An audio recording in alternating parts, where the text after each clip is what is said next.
And so as far as the food quality goes, I kind of think main dining room is like banquet food. What's up? It's CJ. Welcome back to the channel. Anybody who knows me knows that food is a main component of any trip that I go on. Sadly, it's very important, probably too important. So I wanted to talk through the food that we had on Allure of the Seas. I'm going to go as quick as I can.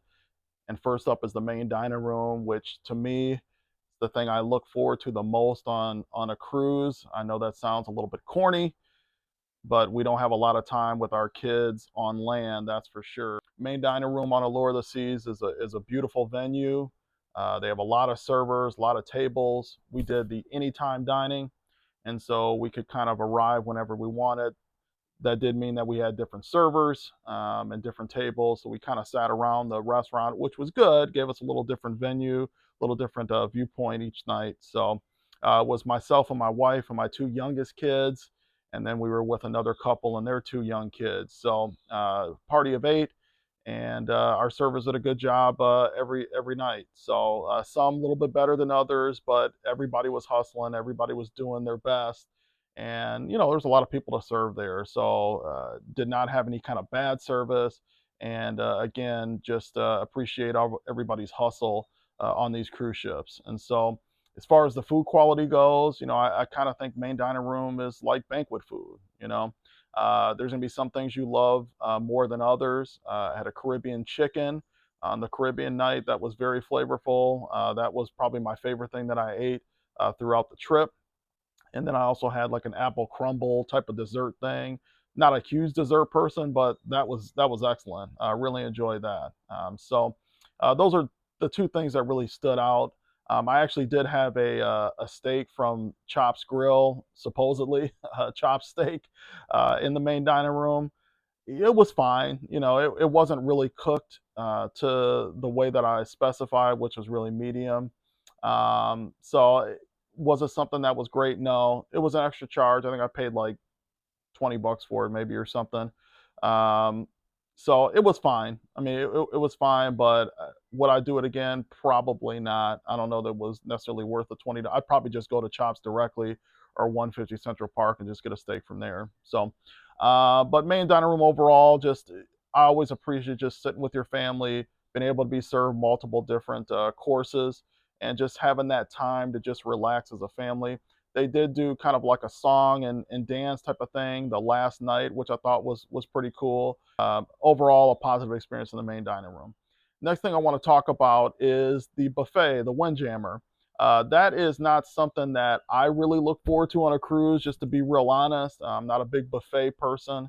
I find the food to be kind of mediocre at a buffet, but my kids love buffets, especially my youngest daughter. She just loves going there, being able to pick out what she wants to pick out and try a bunch of different things. So inevitably, we end up at the buffet quite a bit for lunch and breakfast and that sort of thing. So this buffet was fine. It was a buffet. It had the requisite things as far as breakfast goes, being able to get made to order omelets and that sort of thing.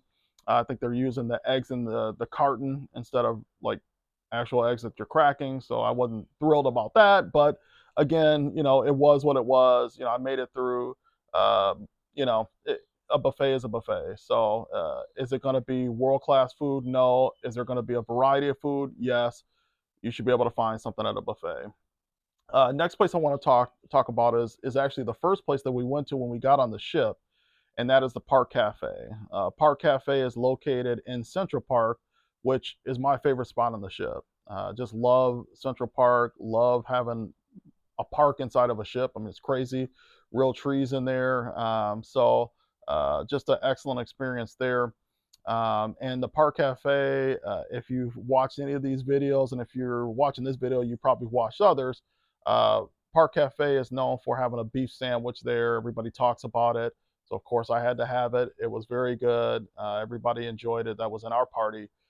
They also have like soups and fruits and juices and coffees and that sort of thing. My daughter had a potato soup there. She's a pretty picky eater and she enjoyed her potato soup. So take that for what it is. I had a chicken noodle soup. It was good. So we enjoyed our Park Cafe experience. Next place I want to talk about is a place you'll hear talked about a lot, and that is Sorrento's. It's the pizza place. Uh, thin crust pizza, as much pizza as you want. You can get a couple slices at a time, but they'll load you up if you ask for it. I had pepperoni. That's my favorite pizza. I had it a few times. It was solid. Was it the best pizza I've ever had on a cruise? Probably not. I think MSC's was probably a little bit better, and even Virgin Voyages, their pizza place was probably maybe slightly better, but it was solid, and you could have as much of it as you want. So who's really going to turn down unlimited pizza? I mean, really, So definitely a good place to go. Enjoy Sorrento's. It was fine. Next place to talk about is Cafe Promenade. That is a place that is basically Starbucks, but without the Starbucks name. There is a Starbucks on the ship, but that's not included in the drink package. So, of course, people tend to go to Cafe Promenade. And Cafe Promenade has just your normal Starbucks type of little sandwiches or little treats, that sort of thing. And of course, it's going to have your lattes and macchiatos, and I think I got an espresso martini from there. So there's a variety of drinks there. Enjoy Cafe Promenade. Definitely went there a few times. So next place to talk about is El Loco Fresh, kind of a mini version of El Loco Fresh, from what I understand. And this one was kind of located in a weird spot on the ship. So if you're searching around for it, the surf simulators are on deck 16, and El Loco Fresh is actually on deck 15, kind of right below one of the surf simulators. So if you're looking for it, that's where it's at, deck 15. And I enjoyed El Loco Fresh for what it was. Again, kind of a mini version of what they have, I think, on some of the newer ships. But was able to have nachos, a couple of little pieces of quesadilla. It was solid. It was fine. No complaints there. Go ahead and check out El Loco Fresh.